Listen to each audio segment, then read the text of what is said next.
O mundo espiritual ainda tão desconhecido está bem perto de nós. O conhecimento que nos foi legado por Allan Kardec e outros grandes vultos permite-nos hoje entender e nos preparar. O mundo espiritual é a nossa verdadeira casa. Sejam todos bem-vindos.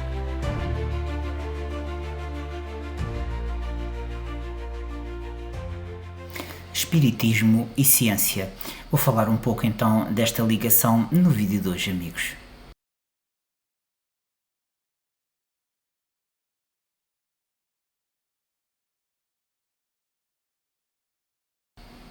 Olá, seja bem-vindo aqui ao canal A Resposta Está na Estrela. Chamo-me José Manuel e neste vídeo vou falar um bocadinho sobre a ligação entre o Espiritismo e ciência, isto sempre de acordo com a doutrina espírita. Ora, a doutrina espírita surgiu no século XIX pela mão de Allan Kardec e os seus estudos e a codificação foram muito importantes também para que possamos entender um bocadinho esta ligação entre espiritismo e ciência. Desde a sua origem, a doutrina espírita procurou sempre estabelecer, como dizer, uma relação entre fé, entre a filosofia e a ciência também, defendendo sempre que os fenómenos espirituais poderiam ser estudados de forma racional e observável. Ou seja, há aqui uma situação na qual a doutrina espírita fala de fenómenos, fala de uma realidade à qual a ciência tem sempre se colocado um pouco atrás. Isto porquê? Porque a ciência vive de situações confirmadas, mas a pouco e pouco a ciência também está a começar a olhar para esta parte mais espiritual e também a ver de alguma forma aqui a verdade. Ora, a doutrina espírita surgiu no século XIX pela mão de Allan Kardec e os seus estudos e a codificação foram muito importantes também para que possamos entender um bocadinho esta ligação entre espiritismo e ciência. Desde a sua origem, a doutrina espírita procurou sempre estabelecer, como dizer, uma relação entre fé, entre a filosofia e a ciência também, defendendo sempre que os fenómenos espirituais poderiam ser estudados de forma racional e observável. Ou seja, há aqui uma situação na qual a doutrina espírita fala de fenómenos, fala de uma realidade à qual a ciência tem sempre se colocado um pouco atrás. Isto porquê? Porque a ciência vive de situações confirmadas, mas a pouco e pouco a ciência também está a começar a olhar para esta parte mais espiritual e também a ver de alguma forma aqui a verdade. Aqui então o espiritismo um pouco diferente das outras correntes religiosas que se baseiam muito na fé. Como eu dizia, então o espiritismo procura compreender o quê? Os fenómenos espirituais através de uma observação, através de uma análise e através também de uma experiência. E assim, nesta situação, ciência e espiritualidade são vistas como complementares. Como eu dizia há pouco, há um complemento da doutrina espírita para trazer sempre complemento à ciência e vice-versa, ou seja, há uma ligação. Ora, então, segundo Allan Kardec, o espiritismo é uma ciência de observação, é também, segundo ele, uma doutrina filosófica e é também, segundo ele, uma orientação moral, isto, orientação moral baseada nos ensinamentos de Jesus Cristo.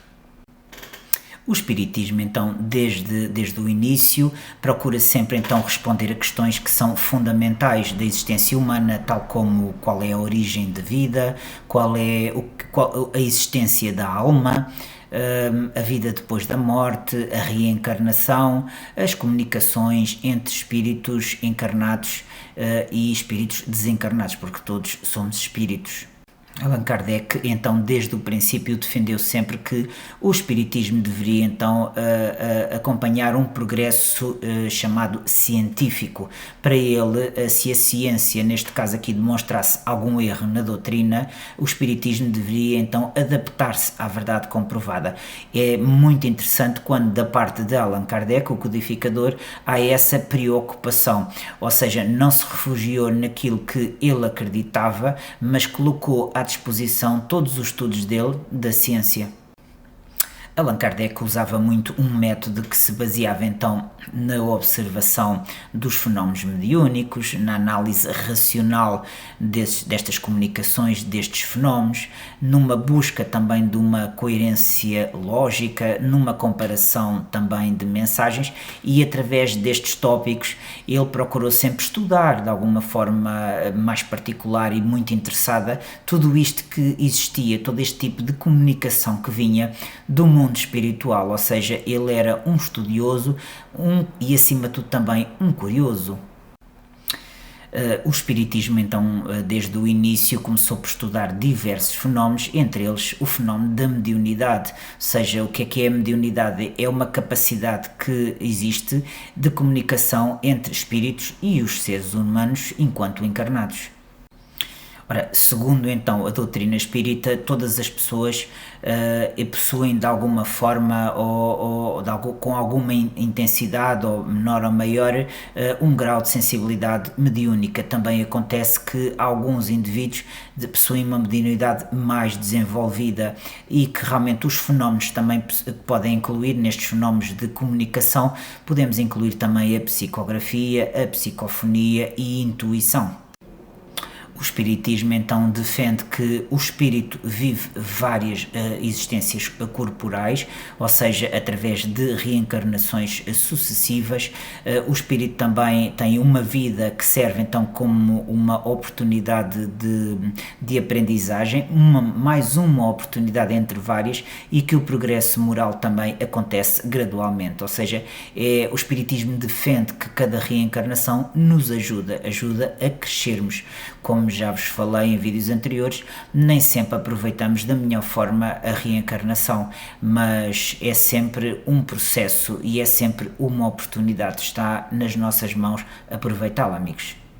Aqui, a título de uma breve conclusão, então, temos que o Espiritismo apresenta-se como uma doutrina, e esta doutrina que procura unir a ciência, a filosofia e também a religião, através, neste caso aqui, de um estudo racional e inteligente dos fenómenos espirituais.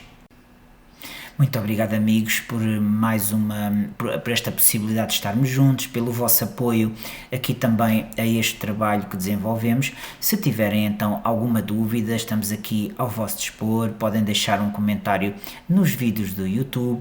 Se tiverem alguma dúvida mais particular, estamos também aqui, sempre com uma equipe disponível para ajudar. Se puderem deixar um gosto, se puderem compartilhar, é sempre muito importante, porque é sempre um ato de caridade que fazemos para os outros. Se tiverem algum medo todo este caminho, não se esqueçam do seguinte: não estamos sozinhos, nós aqui procuramos de alguma forma estar perto de vocês, ou seja, através deste trabalho, e vocês sabendo que nós estamos aqui, nós somos reais e estamos aqui a criar estes conteúdos sérios, que nos ajudam a todos de mão dada. Nós na prática estamos todos de mão dada, não há que ter medo. Se gostaram do nosso trabalho, estamos presentes também nas outras redes sociais, no Instagram, no TikTok e no Facebook. Muito obrigado, amigos, e até à próxima.